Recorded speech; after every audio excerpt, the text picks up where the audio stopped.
Step 1. Start by applying lubrication to the exterior ends of the pipe and the periphery inside of the coupling on both rubber gaskets. Step 2. Ensure inlet and outlet nuts are tightened to avoid leaking under pressure. Step 3. Install the coupling completely over one end of the pipe. Home the joint in straight alignment. Step 4.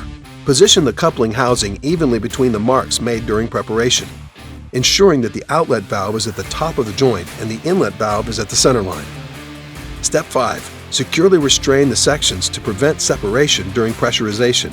Step 6. Equalize the gasket by tapping around the entire circumference of the coupling housing with a rubber mallet, while alternately tightening the locking bolts to reach the required torque marked on the outer surface of the coupling.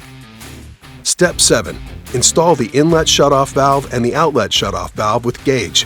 Then connect the water source. Step 8. With both valves open, gradually turn on the water source until all air is expelled and a steady stream of water flows from the outlet. Step 9.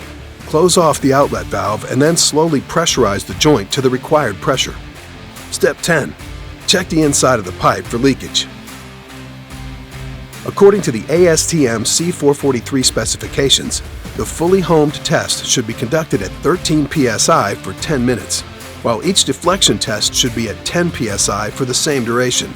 For the deflection test, begin by repeating steps 1 and 2. In step 3, adjust the pipe to achieve a half-inch deflection. Then proceed with the test as directed.